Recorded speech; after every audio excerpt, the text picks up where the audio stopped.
Вчера имавте статус за бегалците, имаше по социјалните мрежи се поделуваше. Дали мислите дека има некаков говор на омрази каде тука хуманитет сепак станува збор за бегалци? Колку се хумани треба да ги прашате оние што ги бомбардираат нивните татковини, пред се треба да упатите за хуманоста на Соединените американски држави и на Русија. Тие си ги одмеруваат силите тамо, нехумани и фашизоидни се тие што ги бомбардираат земјите кои што си живеа мирно и среќно живеа луѓето, за да денеска тие луѓе се раселени од нивните домови. И замислете, Русија и Америка не примаат, воопшто не земаат бегалци, а треба да ги земеме ние овде, односно во Европа. Мојот став е јасен. Кој ги бомбардирал, тој дека си ги земе.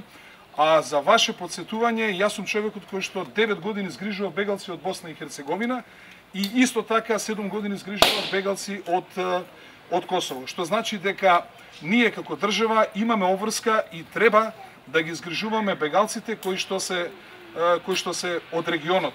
Ако има воени дејства во нашето непосредно и малку пошироко соседство, но бегалци кои што се создадени како резултат на одмерување на силите на големите држави пред се Русија и Америка, сметам дека главни кои што треба да се ги згрижат бегалци се токму овие држави и нема апсолутно никаков говор на омрза, туку напротив сметам дека тоа што тие го прават е еден јасен пример како не треба да се дејствува во земји кои што мирно се живеат, а со нивното бомбардирање како хаос прават не само во земјите во кои што тие живеат, туку ни целиот свет. Илјадници бегалци веќе поминаа низ нашата територија, зошто мислите и не останаа? Зошто мислите дека сега би останали? Ако тие со сила се вратат назад, а јас сум сигурен дека нобеловци и академици нема да вратат назад, туку тоа што нема да и треба на Европа ќе враќаат назад. И ако не сте знаеле, постојат договори за реадмисија. Договорот за реадмисија значи бегалецот да се врати тамо од каде што дошол, што значи дека од Германија ќе се враќаат во Австрија, од Австрија во Словенија или во Хрватска, од Хрватска во Србија и доаѓаат во Македонија, а ние немаме подпишано договор за реадмисија со Грција, што значи дека тие остануваат овде во Република Македонија. Такви се светските правила.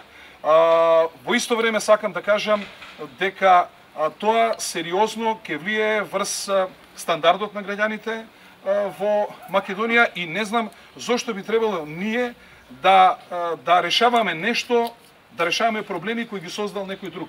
Тој што си ги создал проблемите, тој треба да ги решава и тој треба да искаже неговата хуманост на дело.